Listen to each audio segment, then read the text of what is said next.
Eh, saya jawabnya mundur ya, pertanyaan ketiga karena paling singkat. Saya jawab dulu. Sebaiknya sholat sunnah itu di rumah atau di masjid? Sebaiknya di rumah, tapi tidak terlarang di masjid.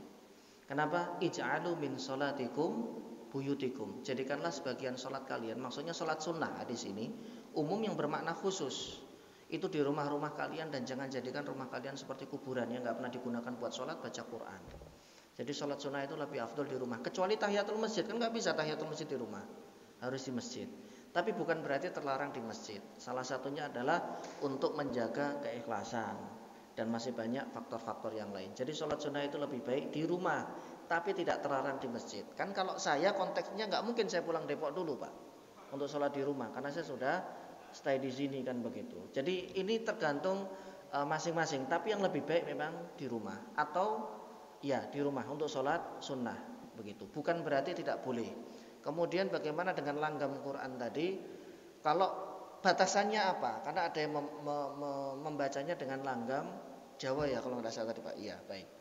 Kalau kita melihat hadisnya, laisa minna man lam yataghanna bil Quran. Ini kan umum tapi yang bersifat khusus lafadznya. Umum terkait dengan melakukan atau mengiramakan bacaan Quran, khusus karena memang ada riwayat dari para ulama ahlul qiraah yang memberikan kriteria, batasannya adalah ini.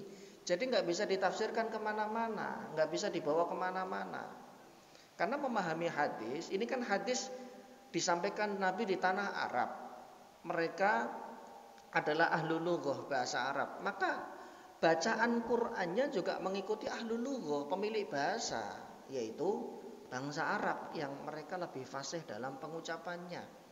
Karena kalau itu nanti bisa ditafsirkan di mana-mana, Pak. Bacaan ain orang Arab asli dengan orang Jawa dan Sunda beda. Apakah ini yang menjadi acuan?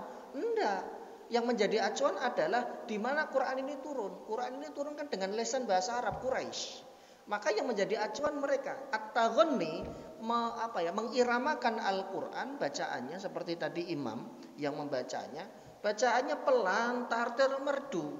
Jadi enggak diiramakan dengan irama aneh-aneh, ya iramanya irama Quran. Makanya ada bayati, kemudian ada jiharka, kemudian ada nahawan. Nah, ini bacaan-bacaan seperti ini ya yang diajarkan oleh ahli qiraah. Seperti itu. Karena Nabi pernah meminta para sahabat untuk membacakan Al-Quran. Tapi kemudian seiring berjalannya waktu ada pengembangan lagi, yang bacaan itu tidak keluar dari koridor, tetap kiblatnya adalah ke sana. Karena di sanalah diturunkannya Al-Quran.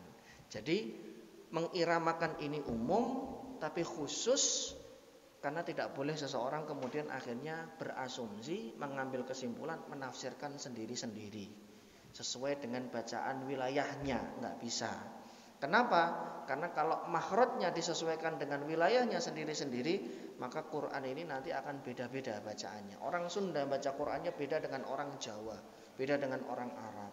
Nah, terus bagaimana? Ya mau nggak mau semuanya harus larinya ke Arab. Kenapa? Karena dengan bahasa mereka lah Al-Quran itu turun. Tahsinnya dengan orang yang langsung belajar dengan orang Arab atau dengan orang Arab langsung, karena hum ahlul lughah, mereka pemilik bahasa.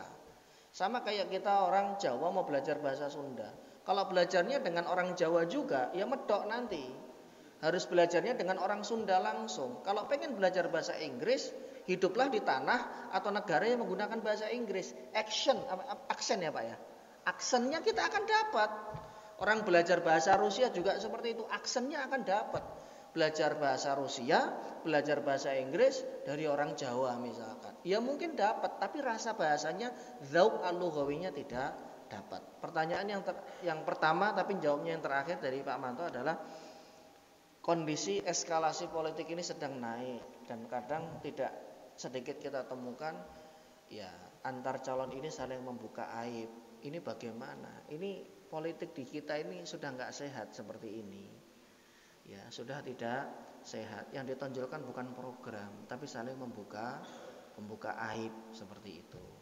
Ini jadi presiden tersendiri, karena memang demokrasi ya begini, salah satu konsekuensinya bahwa ya mereka akan menggunakan cara instan. Ya, kalau saya pribadi sih saya nggak terlalu cinta dengan calon A dengan calon B, biasa saja. Saya akan cari tahu programnya. Kalau menurut saya baik ya saya pilih, kalau enggak ya tidak saya pilih. Sudah selesai. Jangan sampai konstelasi yang durasinya hanya 3 bulan ya membuat pertemanan dan pertetanggaan kita 3 tahun berturut-turut kemudian jadi persoalan. Kecewa boleh, itu hak masing-masing. Kecewa boleh, itu hak masing-masing. Tidak sesuai dengan yang diharapkan, misalkan jagonya sudah dipilih kok kayak begini, kok tidak sesuai. Ya sudah terjadi. Ya, sudah terjadi dan itu tidak masalah. Asal tidak kemudian mohon maaf membicarakan sampai ngoprek-ngoprek masalah pribadi kehidupan rumah tangganya. Ini sebaiknya kita jaga. Jangan sampai selesai pilkada kemudian, atau pilkada ya berarti ya, kemudian membuat hati kita terluka karena ikut-ikutan kita membongkar sesuatu yang keburukan pada dirinya. Toh kita nggak dapat apa-apa kok Pak. Mereka kalah, mereka menang, kita nggak dapat duit, nggak dapat apa-apa. Ngapain kita bela mati-matian, ibaratnya begitu. Kita juga nggak dapat apa-apa, ya. Kalau mereka menang, kalau kemudian mereka kalah. Jadi biasa saja, cari apa yang menurut kita menarik dari beliau programnya, pilih, selesai. Ngajak orang lain boleh nggak? Boleh, tapi jangan kemudian dibuka aibnya. Itu saja yang kemudian kita harus lebih berhati-hati. Tapi memang susah, faktanya susah, karena itu tersebar di banyak grup begitu. Ya, jadi harus bisa dibedakan grup majelis taklim, kemudian grup umum dan yang lainnya. Mohon maaf sekali kalau ini kemudian tidak sesuai dengan apa yang ada di pikiran bapak-bapak. Tapi kalau saya pribadi lebih memilih saya menghindari hal-hal seperti itu, karena saya juga tidak terlalu faham dan tidak terlalu tahu ya berkaitan dengan calon-calon tersebut. Sampai sekarang saya belum menentukan pilihan. KTP saya DKI.